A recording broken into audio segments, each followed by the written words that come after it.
چوڑیاں زلفاں تے قبلہ اودے بنیا سائم جدے یار نے موڑیاں زلفاں۔ تو پتہ نہیں کس کو دیکھا ہے، کس کو سنا ہے، کس کی بات کرتا ہے۔ اللہ اکبر۔ ہمارے بزرگ فرمایا کرتے تھے تو نے حلیمہ کی بکریوں کے پیچھے پیچھے دیکھا ہے، سدرہ پر جبریل کے آگے آگے نہیں دیکھا۔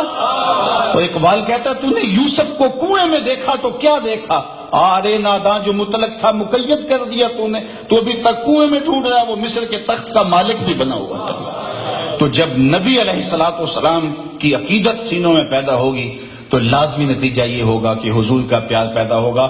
اور میں کہتا ہوں یہ چاروں چیزیں حضور کی محفل میلاد میں موجود ہوتی ہیں۔ بار بار درود بھی پڑھا جاتا ہے، حضور کے فضائل و مناقب بھی بیان ہوتے ہیں، حضور علیہ السلام کا حلیہ بھی بیان ہوتا ہے، حضور کی سیرت بھی بیان ہوتی ہے۔ صرف ہمیں اپنی محافل کو، اپنی مجالس کو مرتب کرنے کی ضرورت ہے، اور اپنی محافل و مجالس کو پیشہ وروں سے محفوظ کر کے با مقصد بنانے کی ضرورت ہے۔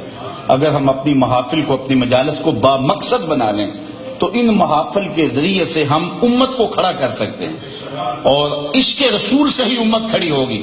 اقبال کے سارے کلام کا رس نچوڑیں تو جو خلاصہ نکلتا ہے، جو جوس نکلتا ہے، وہ یہی ہے کہ محمد سے وفا تو نے تو ہم تیرے ہیں، یہ جہاں چیز ہے کیا لوح و قلم تیرے ہیں۔ اقبال کہتا ہے حضور سے وفا کر لو، پھر قلم بھی تمہیں پکڑا دیں گے، تختی بھی تمہیں دے دیں گے، پھر جو لکھنا ہوا لکھ لینا۔